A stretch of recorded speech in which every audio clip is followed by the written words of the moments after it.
This concept that I'm about to tell you will significantly impact your Dota game, and by doing this, you will stand a way higher chance to win Dota without any extra effort.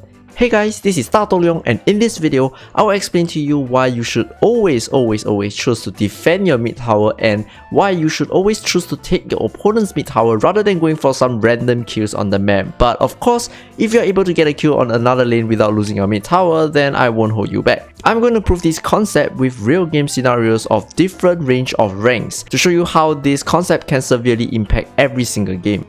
Before we get into it, I want to say that there are many reasons why the middle lane tower is the top priority tower that either side wants to claim, but I will just focus on one major point, and that is when you take the enemy's mid tower, rotating around the map is way easier. Likewise, if you lose the middle lane tower, it is very hard to move around the map and it is very hard to farm around safely, and I will show you in this game. The first game is going to be a legend game.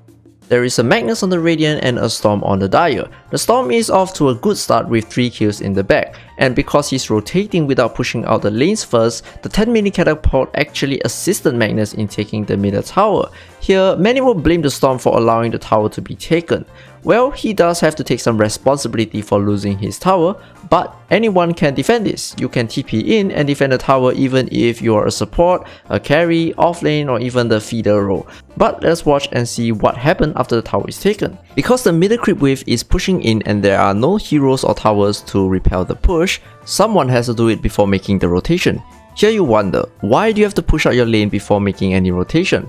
That is because if you look at an empty middle lane, don't you think that something is not right and a smoke play is probably happening right now? Most of the time when the enemy's middle lane is empty, it doesn't matter what situation you are in, you either get back and play it passive or stick together and fight the gank. Either way, the Storm is not going to have an easy time making the rotation since the enemy sees it coming. So is it possible for any heroes to go and push out the middle wave despite losing the mid tower? Yes, of course, but because the tier 1 tower is gone, any counter gank has to be TP'd from the tier 2 tower and you will likely die before your teammates arrive. Therefore, farming mid isn't that safe and most players would rather wait for the creep wave at the tier 2 tower before pushing it out, which result in a harder rotation since you want to push out the wave before rotating.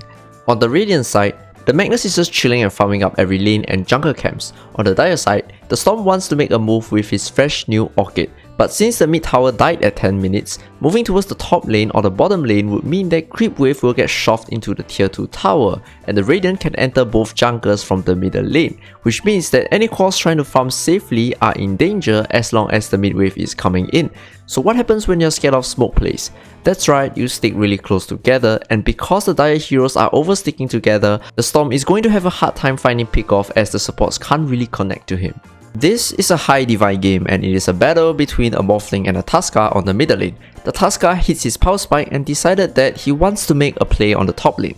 The Morphling, however, decided that he wants to take the middle tower with the catapult instead of reacting to the play on the top lane. After the middle tower dies, the Morphling continues to farm up and eventually hits a 15-minute E-Blade timing while the Dire are all clumped up on the middle lane. Similar to the previous legend game, whoever that is farming mid when the middle tower is not present will not feel comfortable there and will have the constant fear of getting ganked. This fear will cause the Dire to play a bit more passive to avoid deaths, which resulted in space for the Radiant heroes to farm up. Can the Dire smoke up and gank the Radiant? Definitely, but that will be very easy to predict when no one is showing on the middle lane to push the lane out. As you can see, it is way safer to push the lanes out on the Radiant side with the middle tower compared to the Dire without their middle tower, which also means that the Radiant is in a better position to make plays around the map. But instead of doing that, the Morphling managed to get away with the Tycoon Greed hitting a 15 minutes E-Blade, and eventually start one-shotting people around the map and snowballed the game out of control. The first 2 games shows how the mid laners of their respective game make use of taking the enemy's mid tower to boost their own farm. Next, we have a high level Immortal game, and in this game you will see how unplayable the game gets when you lose your middle tower to a 5-minute catapult, and worst of all, losing the middle tower to a hero that snowballs from rotation. Here you will see the Storm aggressively forcing the middle tower and end up dying for it. Before you flame this Storm for being over aggressive, I'm gonna show you why this is completely worth it. Since the Dire mid tower is gone, TP rotation will take longer than usual. The Storm Spirit understands that, so he sneaked into an aggressive position to make a play on the Invoker. The Invoker didn't end up dying, but the Lion TP'd in for absolutely no reason. By the way, this is only 8 minutes in and the support is forced to TP to a lane to do absolutely nothing. Right now, there is a missing Tiny and a missing Storm, which means that it's really hard to contest the rune because you do not have the middle tower. Unlimited runes for Storm Spirit. Great. Now look at this Invoker. He's so afraid of the first nighttime in this game and there's literally nothing you can do here. How often do you see a mid laner hugging the mid tier 2 tower at 8 minutes in? The Storm then shoved the middle lane and managed to sneak into a more aggressive position to take out the Invoker. Because both supports already used their TP, they couldn't really back the Invoker up. These supports wants to play around cores that can secure kills and map control. They don't really want to be standing behind the tier 2 tower guarding the Invoker's farm because that is literally not achieving anything. The Dire has a mid hero that just died. The missing middle tower opens up space for the Radiant to take over the jungle, which means that Storm can connect to the top lane anytime with unlimited rune access. If you look at the Dire now, where can they actually play? Bottom, right? Yep, that's pretty much the last play they got in the book and it did not work out. Alright, let's take one step further and prove this concept in a pro game. This is a mid lane battle between Weeha's Meepo and Nisha's Pango. At the 5-minute mark, Nisha and Weeha are trading hits. This is also the catapult wave, so it is important that both sides keep their cores alive so that they can take out the catapult. GH Elder Titan ported in and Yapso's Wind Ranger ported in to help out the fight. Due to good driving techniques, Nisha managed to take GH out. Weeha then took out the wave and the catapult, not risking any damage. Weeha and Nisha then both start tycooning, making sure to push out both their mid lanes before jungling. Nisha made a couple of rotations around the map without any risk of losing the mid tower. Keep in mind that Nisha did not use his TP to rotate so that he can TP back to defend his middle tower.